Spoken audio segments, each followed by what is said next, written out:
રાજકોટ મહાનગરપાલિકામાં વિરોધ પક્ષ ફરી બન્યો મજબૂત। રાજકોટના રાજકારણને લઈને મોટા સમાચાર સામે આવ્યા છે। મહાનગરપાલિકામાં વોર્ડ નંબર 15ના કોર્પોરેટર વશરામ સાગઠિયા અને કોમલ ભારાઈની કોર્પોરેટર પદ પાછું મળ્યું છે। રાજકોટ મહાનગરપાલિકામાં વિરોધ પક્ષમાં હવે 4 કોર્પોરેટર થઈ ગયા છે। હાઈકોર્ટમાં કરવામાં આવેલી સ્પેશિયલ પિટિશન બાદ કોર્ટનો ચુકાદો આવ્યો છે। પક્ષાંતર ધારા હેઠળ પદ રદ થયું હતું। કોંગ્રેસ પક્ષ 138 વર્ષ જૂનો પક્ષ છે।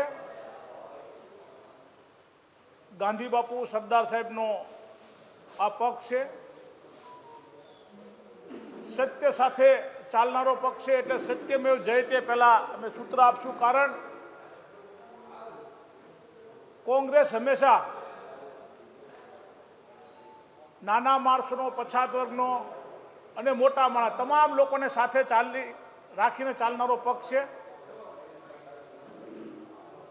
જ્યારે ભાજપ સરકાર દ્વારા ગેરલાયક મને ઠેરવવા, મારા સાથી કોર્પોરેટરને ઠેરવવામાં, ત્યારે પણ અમે સરકારને કહ્યું હતું કે આપ નિર્ણય ખોટો લઈ રહ્યા છો, પરંતુ સત્તાના મદમાં ભાજપને સારું લાગવા માટે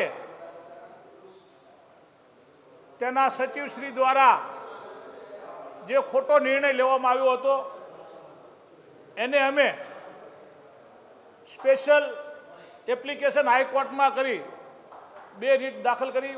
50 નંબર 49 નંબરની 2 રીટ, કોમલબેન અને મારી બંનેની। 1 વર્ષ આજ 2 મહિના પછી અમને તેનું રિઝલ્ટ મળ્યું છે અને સત્યનો વિજય થયો છે। એટલે હું પહેલાં તો માન્ય નામદાર હાઈકોર્ટનો અને જજ શ્રીનો ખૂબ ખૂબ આભાર માનું છું કે તેમણે ન્યાયને ઉજાગર કરી અને સત્યને બહાર લાવવાની કોશિશ કરી અને અમને જજમેન્ટ આપ્યું। બંધારણની કલમ 226 મુજબ તેમને આપવામાં આવેલા અધિકારોનું તેમણે સ્પષ્ટપણે માનવું હતું એ પ્રમાણેનું રિઝલ્ટ આપ્યું છે। ગુજરાત હોય કે ભારત હોય, સમગ્ર દેશમાં આજે બીજેપીનું શાસન છે। લોકશાહીને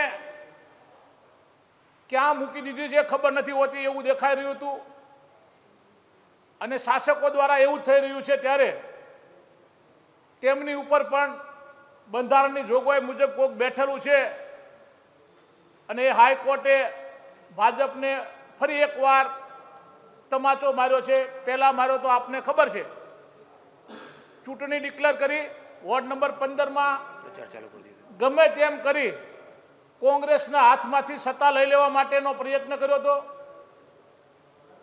ગુજરાતના તત્કાલીન મુખ્યમંત્રી પણ એવું બોલેલા કે 15 નંબરના વોર્ડના કાર્યકરો અને વશરામ સાગઠિયાએ કોંગ્રેસની આબરૂ રાખી, એ વાત ઉપર એમને દાજ હતી એટલા માટે બોલ્યા હતા અને ખોટો નિર્ણય પણ એટલા માટે જ લેવડાવ્યો હતો, જેને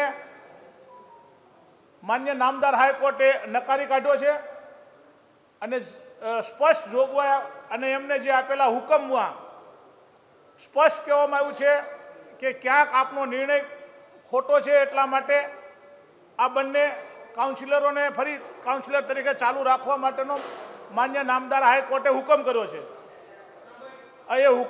એ હુકમની કોપી પણ અમે આપને આપીશું અને સરકારશ્રી દ્વારા જે રિસ્પોન્ડર છે, એટલે કે જે લોકો રિસ્પોન્ડેબલ છે, એ લોકોને પણ કોપી મળી જશે।